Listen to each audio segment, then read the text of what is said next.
entre l'Inde et la Chine, à l'est de l'Himalaya, un pays grand comme la région Rhône-Alpes.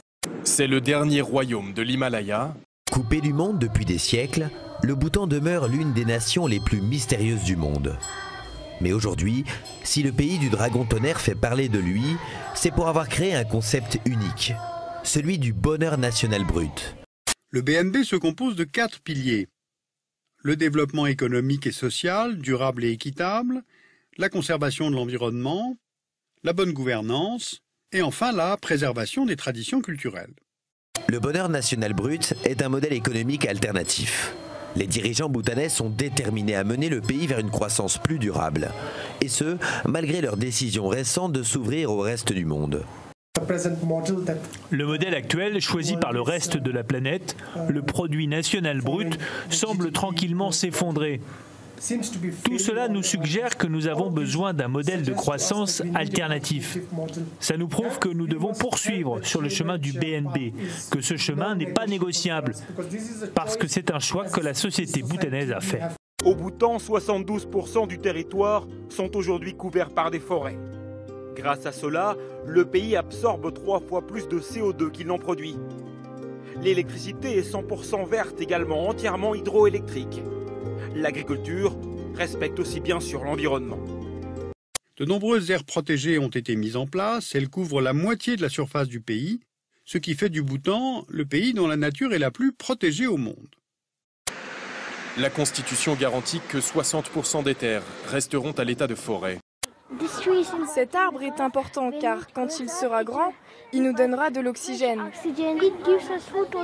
Il nous donnera des fruits aussi, monsieur, et du bon air à respirer.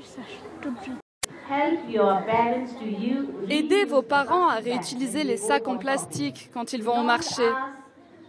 Ne demandez pas de nouveaux sacs. Toujours réutilisez les anciens.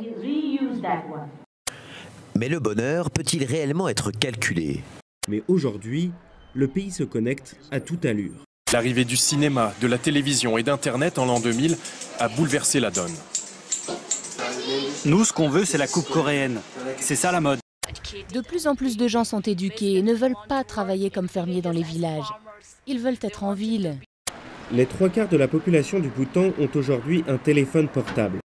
Comme partout ailleurs, on surfe sur Facebook, même si c'est pour suivre à la trace le nouveau couple royal. Les nouveaux médias créent de nouveaux besoins. Internet est devenu populaire en très peu de temps. Comme ailleurs, il sert non seulement à faire des rencontres, mais aussi à créer une conscience politique, à militer et à influencer le gouvernement. Avant qu'une technologie extérieure ne soit introduite au Bhoutan, les autorités sont censées l'examiner pour vérifier qu'elle est bien en accord avec le bonheur national brut. S'il y a un boom, c'est tout simplement parce que cette technologie n'est pas néfaste. Elle est bonne et peut contribuer à la prospérité du Bhoutan. Cette ethnologue, la seule française qui vit ici. Certain que tout le monde veut un iPhone, en tout cas en milieu urbain, que tout le monde veut un appareil photo. Et ça, c'est la nature humaine. Vous ne pouvez pas l'empêcher. Comme nous sommes confrontés aux problèmes de drogue et d'alcool dans le pays, nous voyons que les gens ne sont pas heureux, parce que beaucoup vivent dans la rue. La faible industrialisation du pays et sa dépendance à l'aide internationale limitent leur choix. De plus, l'économie du Bhoutan dépend fortement de l'Inde, à la fois principal fournisseur et client. L'état d'esprit est au déni en ce moment. On dit notre pays est si heureux, nos problèmes ne sont rien comparés à ceux des autres. Mais nos problèmes s'aggravent. Et pour construire, il a fallu faire venir ces ouvriers indiens, par milliers, entassés dans des bidonvilles, qui réclameront peut-être un jour eux aussi leur part du bonheur bhoutanais.